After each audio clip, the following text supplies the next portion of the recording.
merciful name of Almighty Allah, the Rahman and Rahim. Lords of Lord, Chief of Chief, Master of Master. First of all, I'm very thankful to my teacher, Sir Kamna Jotai, who's pleased me chance to come on the board. And my stable teacher, my dear cousin, Assalamu alaikum. Let me introduce myself. My name is Davish, son of Dhanbhai, caste as 11 Kazamat, and today my topic is a story. हिक दफ़े जी ॻाल्हि हिकिड़ो बादशाह हूंदो जेको माना हिकु वियो पियो पंहिंजे सफ़र कंदे त हू शाम थी वई त बारिश बि आई त माना हू जेको हुनजो वज़ीर हो हुन ॾिठो त हिकिड़ी माना झोपड़ी हुई हू चयो त शाम बि थी वई आहे पाण हिकिड़े झोपड़ी में हलूं था पोइ जीअं ई हू झोपड़ी ते पहुता त जेको झोपड़ी जो मालिक हो किसान ग़रीब हुननि जो इस्तक़बाल कयो जीअं इस्तक़बाल कयो त हुननि खे हथ मुंहुं धोरायो ॾाढो माना फ्रेश कराई पोइ हुननि माना जेके किसान सोचियो त असां वटि महिमान आयो हुननि खे माना मानी खाराईंदे पोइ पंहिंजे हू ग़रीब किसान हूंदा न हुनजा माना जीअं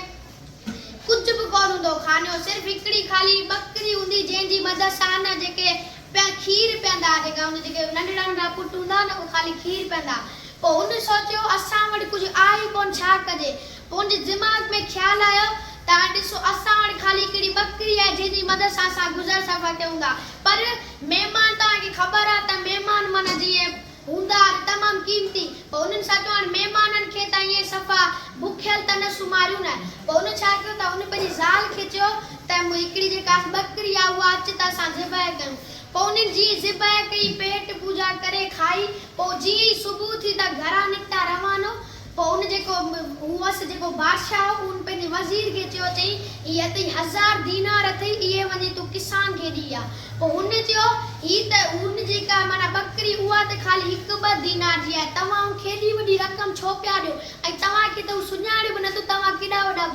बादशाह चयसि